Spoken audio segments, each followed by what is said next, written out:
Hello and welcome to Upasthapana YouTube channel. This is Muralidhar Jade.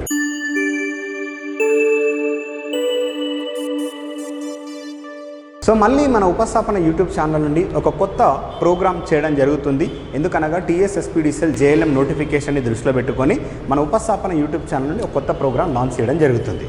So గత వారం 10 రోజుల నుండి మన ఛానల్లో ఎవ్రీ 2 డేస్కోసారి ఎవ్రీ 3 డేస్కోసారి లేదా మనం ఒక క్వశ్చన్ అనేది పెట్టడం జరుగుతుంది. సో గతంలో మన స్టేట్లో జరిగిన TSSPDCL and TSNPDCL and first జరిగిన ట్రాన్స్కో పేపర్స్ని దృష్టిలో పెట్టుకొని మనం ఎవ్రీ 2 డేస్కోసారి క్వశ్చన్ అనేది పోస్ట్ చేయడం జరిగింది. ఆస్పిరెంట్స్ని దృష్టిలో పెట్టుకొని గతంలో జరిగిన అంటే తెలంగాణ రాష్ట్రంలో జరిగిన అండ్ ఆంధ్రప్రదేశ్ రాష్ట్రంలో జరిగిన పేపర్స్ని దృష్టిలో పెట్టుకొని మనం కొన్ని మోడల్ పేపర్స్ అనేటిది ఇంట్రొడ్యూస్ చేయడం జరుగుతుంది.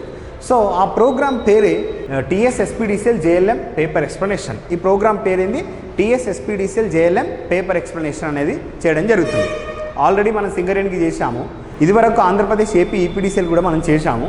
సో చాలామంది ఆస్పిరెంట్స్ ఈజీగా సక్సెస్ అయ్యారు. మరి చాలామందికి డౌట్ ఏంటంటే ఈ పేపర్ ఎక్స్ప్లెనేషన్ వల్ల ఉపయోగం ఏంటిది? మీ ప్రిపరేషన్ని మీరు బూస్ట్ చేసుకోవడానికి, మీ ప్రిపరేషన్ని మీరు బూస్ట్ చేయడం ఇన్ ద సెన్స్ ఆల్రెడీ మీరు ప్రిపేర్ అవుతున్నప్పుడు సో మీరు ఎక్కడో ఒక దగ్గర కోచింగ్ తీసుకుంటారు, లేదంటే కొందరు సొంత ప్రిపరేషన్తో చదువుతూ ఉంటారు, వాళ్ళ ప్రిపరేషన్ని కొనసాగిస్తున్నారు. ఆ ప్రిపరేషన్ని మేము ఇంప్రూవ్ చేయడానికి లేదంటే బూస్ట్ చేయడానికి మేము ఈ పేపర్ ఎక్స్ప్లెనేషన్ అనే ప్రోగ్రామ్ ఇంట్రొడ్యూస్ చేస్తున్నాం. మరి ఈ పేపర్ ఎక్స్ప్లెనేషన్ వల్ల మీకు ఉపయోగం ఏంటిది అని అంటే మీరు ఈజీగా సక్సెస్ అవ్వడానికి, ఫాస్ట్గా మీరు సబ్జెక్ట్ నేర్చుకోవడానికి అనుకూలంగా ఉంటుంది. అంటే ఫాస్ట్గా సక్సెస్ అవ్వడం ఏంటిది, ఈజీగా సబ్జెక్ట్ నేర్చుకోవడం ఏంది అని అంటే కట్టే కొట్టే తెచ్చే విధంగా ప్రతి సబ్జెక్ట్ వైజ్గా మేము సినాప్సిస్ అనేటిది దాన్ని మనం సారాంశాలు ప్రొవైడ్ చేయడం జరుగుతుంది. సో ప్రతి టాపిక్కి ప్రతి సబ్జెక్టుకి సారాంశం అనేది ప్రొవైడ్ చేస్తున్నాం. ఎగ్జామ్ పాయింట్ ఆఫ్ వ్యూలో కంప్లీట్గా పరీక్ష అనేది ఏ విధంగా వస్తుందో ఆ పరీక్షని దృష్టిలో పెట్టుకొని ఈ సారాంశాలు అనేటిది ప్రొవైడ్ చేయడం జరుగుతుంది. సబ్జెక్ట్ వైజ్గా ప్రొవైడ్ చేసే సారాంశాలు అనేది చాలా సూక్ష్మీకరించి స్టూడెంట్కి అర్థమయ్యే భాషలో తెలుగులో మరియు ఇంగ్లీష్లో ఈ క్లియర్గా అర్థమయ్యే విధంగా మేము ఈ సారాంశం అనేది ప్రొవైడ్ చేస్తున్నాం. మరి ఈ సారాంశం అనేది రికార్డెడ్, ఈ సారాంశం అనేది ముందుగానే మేము ప్రొవైడ్ చేస్తాం. So recorded, already pre recorded, no problem, pre recorded. So దీని తర్వాత మీకు సారాంశాలు అనేది అందించిన తర్వాత మేము సబ్జెక్ట్ వైజ్గా ఎగ్జామ్స్ ఎక్స్ప్లెనేషన్ అనేది లైవ్లో ఇస్తున్నాం. ఫస్ట్ మీకు సబ్జెక్ట్ వైజ్గా పేపర్ వస్తుందండి. సబ్జెక్ట్ వైజ్గా పేపర్ రాగానే ఎగ్జామ్ మీరు రాసుకోవాలి. ఎగ్జామ్ రాసుకున్న తర్వాత మీరు ఎక్కడో ఉండేనా మీరు పేపర్ తీసుకొని ప్రింట్అవుట్ తీసుకొని ఎగ్జామ్ రాయొచ్చు. ఎగ్జామ్ రాసిన తర్వాత ఒక టైంతోని మేము ఒక టైం గ్యాప్తోని ఎక్స్ప్లెనేషన్ నేను తీసుకోవడం జరుగుతుంది. అండ్ దట్టు ఆ ఎక్స్ప్లెనేషన్ అనేది లైవ్లో ఉంటుంది. పేపర్ ఎక్స్ప్లెనేషన్ అనేది ఫస్ట్ సబ్జెక్ట్ వైజ్ తీసుకుంటాము. సో ప్రతి సబ్జెక్టుకి ఎన్ని క్వశ్చన్లు ఉంటాయి అని అంటే ప్రతి సబ్జెక్టుకి 100 క్వశ్చన్లు ఉంటాయి, 100 MCQs ఉంటాయి. అంటే 100 MCQs మనం ప్రొవైడ్ చేస్తున్నాం. ఎవ్రీ సబ్జెక్టుకి 100 MCQs. మరి మనకి ఇచ్చిన సిలబస్లో ఎన్ని సబ్జెక్ట్స్గా లేదా ఎన్ని టాపిక్స్గా డివైడ్ చేస్తున్నాం అంటే 10 టాపిక్స్గా డివైడ్ చేస్తున్నాం. మొత్తం 10 టాపిక్స్గా డివైడ్ చేశాను.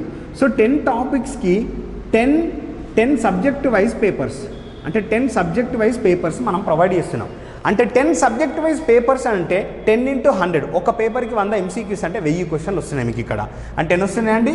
10 × 100 MCQs అని అంటే 1000 MCQs వస్తాయి మీకు ఇక్కడ. 1000 MCQs వస్తాయి మీకు. ఈ సబ్జెక్ట్ వైజ్ ఎక్స్ప్లెనేషన్ అనేది ఫస్ట్ పేపర్ వస్తుంది యాప్లో రాగానే మీరు దాన్ని డౌన్లోడ్ చేసుకొని మీరు ఎగ్జామ్ రాసిన తర్వాత ఎక్స్ప్లెనేషన్ ఉంటుంది. ఈ పేపర్ ఎక్స్ప్లెనేషన్ ఎగ్జామ్ ఏ రోజు ఉంటుంది అనేది మీకు ముందుగానే ఇన్ఫామ్ చేయబడుతుంది. దాని గురించి మీరు వరి కావాల్సిన అవసరం లేదు. అండ్ దీని గురించి ఏ సబ్జెక్టు ముందు వస్తుంది, ఏ సబ్జెక్ట్ ఎప్పుడు వస్తుంది అనేది కూడా మేము షెడ్యూల్ చేసి మీకు ఆర్డర్ కూడా ప్రొవైడ్ చేస్తాం. సో తర్వాత నేను ఎక్స్ప్లెనేషన్ ఇవ్వడం జరుగుతుంది ఆఫ్టర్ ఎగ్జామ్. సో ఈ విధంగా మనం 10 ఎగ్జామ్స్ 10 టాపిక్స్కి 10 క్వశ్చన్ పేపర్స్ కంప్లీట్ చేస్తే 1000 MCQs ప్రాక్టీస్ అయిపోతుంది. మీకు ఎలాంటి డౌట్ వచ్చినా నన్ను లైవ్లో మీరు అడగొచ్చు. ఓకే, రెండోది గ్రాండ్ టెస్ట్లు. మరి గ్రాండ్ టెస్ట్లు అనేటిది మనం 5 గ్రాండ్ టెస్ట్లు ఇస్తున్నాం, 5 GTలు. ఎవ్రీ జీటీ 100 MCQs ఉంటున్నాయి. 100 MCQs అని అంటే మరి 5 GTస్కి ఎన్ని MCQs ఉంటున్నాయండి? 500 MCQs వస్తాయి. అంటే 500 MCQs అని అంటే ఇప్పుడు చూడండి, ఆల్రెడీ మనం సబ్జెక్ట్ వైజ్ నేర్చుకున్నాం. మళ్ళీ అన్ని సబ్జెక్టులు కలిపి ఒక్కొక్క జీటీలో మనం అన్ని కవర్ చేయడం జరుగుతుంది. సో ఒక స్టూడెంట్ పర్ఫెక్ట్ అవ్వడానికి ఇనిషియల్గా సారాంశాలు నేర్చుకుంటారు, సారాంశాలు నేర్చుకున్న తర్వాత సబ్జెక్ట్ వైజ్ ఎంసీక్యూస్ ప్రాక్టీస్ చేశారు, రెండోసారి పర్ఫెక్షన్ అవుతుంది. అంటే మీరు చదివిన సారాంశాన్ని మీరు ఎంసీక్యూస్ ప్రాక్టీస్ చేస్తున్నప్పుడు ఏ విధంగా మీరు ఆలోచించాలి, ఏ విధంగా ఒక ప్రశ్నని సాల్వ్ చేయాలి, ఏ విధంగా మీకు ఆన్సర్ రావాలంటే మీరు ఏ విధంగా ఆలోచించాలి. సో ఇలాంటి విషయాలన్నీ క్షుణ్ణంగా మేము పేపర్ ఎక్స్ప్లెనేషన్లో డిస్కస్ చేస్తాం.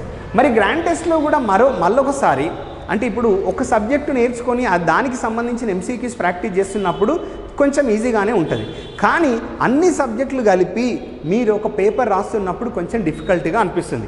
ఆ డిఫికల్టీని మనం తొలగించడానికి 5 గ్రాండ్ టెస్ట్లు మనం అందించడం జరుగుతుంది. ఈ 5 గ్రాండ్ టెస్ట్లలో ఫస్ట్ గ్రాండ్ టెస్ట్ నుండి 5వ గ్రాండ్ టెస్ట్ కండక్ట్ చేసి విత్ ఎక్స్ప్లెనేషన్ అయిపోయేంత వరకు మీకు ఎలాంటి డౌట్స్ ఉన్నా, ఎలాంటి డిఫికల్టీస్ ఉన్నా, ఎలాంటి మిస్టేక్స్ ఉన్నా మీరు 5th గ్రాండ్ టెస్ట్ వరకు కరెక్షన్ చేసుకోవాలి. మీరు రాసే TS SPDCL JLM exam 6th grand test అవ్వాలి. అంటే ఈ భయాన్ని తొలగించడానికి, అక్యురేట్ ఆన్సర్ పొందడానికి మనం ఈ 5 గ్రాండ్ టెస్ట్లు and 10 topic wise MCQ 10 topic wise టెస్ట్లు పెట్టడం జరుగుతుంది.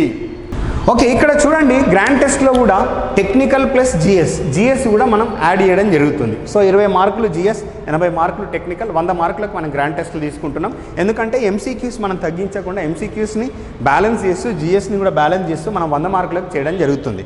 సో దీని 100 ఎంసీక్యూస్ ఉంటాయి చూడండి.